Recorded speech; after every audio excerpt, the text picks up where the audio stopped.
আসসালামু আলাইকুম ওয়া রাহমাতুল্লাহি ওয়া বারাকাতুহু। সম্মানিত দর্শক ভাই এবং বোনেরা, কাছে এবং দূরে থেকে যারা আমার এই অনুষ্ঠান দেখতেছেন সকলকেই জানাই আন্তরিক মোবারকবাদ। আমি মুফতি মোহাম্মদ জহিরুল ইসলাম আপনাদের সামনে নিয়ে এসেছি আজকে স্বপ্নে যদি আমরা কোনো মৃত ব্যক্তি কবরবাসীকে হাসি খুশি দেখতে পাই তাহলে এর কি ব্যাখ্যা হবে? এই ব্যাখ্যা কি আমাদের ভবিষ্যতের জন্য বা ওই মৃত ব্যক্তির জন্য ভালো কিছু তার ইঙ্গিত দেয় না খারাপ কিছু তার ইঙ্গিত দেয়? আসুন আমরা জেনে নেই স্বপ্নের ব্যাখ্যার কিতাব আত-তাফসীরুল আহলামের ১ম নাম্বার খণ্ড থেকে।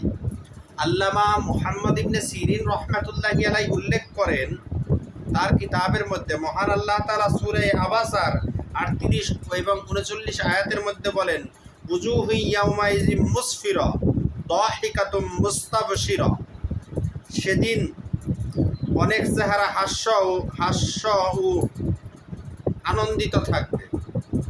অর্থাৎ আল্লামা মুহাম্মদ ইবনে সিরিন রহমাতুল্লাহি আলাইহি উল্লেখ করেন, যদি কোনো মৃত ব্যক্তিকে স্বপ্নের মধ্যে আনন্দিত দেখতে পায় কেউ, কিন্তু তাকে স্পর্শ বা তার সঙ্গে কথা বলতে না পারে, তাহলে তার মৃত্যুর পর স্বপ্নদ্রষ্টার পক্ষ থেকে যে সব নেক কাজের সওয়াব তার রূহের উপরে পৌঁছানো হয়েছে সেগুলো সে তার কবরে পৌঁছেছে এবং সেই জন্য সে খুশি রয়েছে, এটা বোঝায়। আমি আবার বলতেছি যে মৃত ব্যক্তিকে স্বপ্নে দেখলো হাসি খুশি, এটা অত্যন্ত শুভ এবং ভালো। ধরে নিতে হবে ওই মৃত ব্যক্তিকে আল্লাহ তাআলা ক্ষমা করে দিয়েছে এবং তাকে আল্লাহ তাআলা নাজ নিয়ামত দান করতেছে। দলিল হলো সূরা আবাসার ৩৮-৩৯ নম্বর আয়াত। আর যদি কোনো মৃত ব্যক্তিকে হাসতে দেখে তাহলে বুঝতে হবে যে ব্যক্তির সামনে হাসলো সেই ব্যক্তি এমন কিছু সওয়াব বা দোয়া তার জন্য করেছে যেটা আল্লাহ তাআলা কবুল করে নিয়েছে এবং মৃত ব্যক্তির কাছে পৌঁছেছে, এজন্য সে তাকে হাসতে দেখেছে।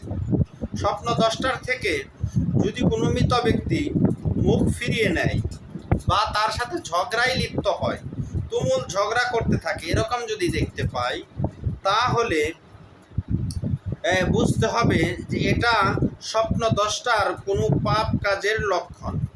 তাহলে বুঝতে হবে স্বপ্নদ্রষ্টা কোনো পাপ কাজে লিপ্ত হয়েছে যেটা থেকে তার ফিরে থাকা দরকার। এই জন্যই স্বপ্নে সে মৃত ব্যক্তি তার সাথে তুমুল ঝগড়া করতেছে এবং মুখ ফিরিয়ে নিতেছে। অন্য স্বপ্নের ব্যাখ্যার ইমামগণের মতে, যদি দেখে যে মৃত ব্যক্তি তাকে প্রহার করছে বা মারতেছে এরকম দেখতে পায়, তাহলে এটা মৃত ব্যক্তির ঋণ পরিশোধ করার অর্থ বোঝাবে। এখানে মৃত ব্যক্তির ঋণ রয়েছে, তার ঋণকে পরিশোধ করার জন্য সে ইঙ্গিত প্রদান করতেছে। এজন্য আমরা চেষ্টা করব আমাদের মৃতদের জন্য বেশি বেশি দোয়া করতে এবং মৃত ব্যক্তি যারা আছে তাদের ঋণ থাকলে সেগুলো পরিশোধ করে দিতে।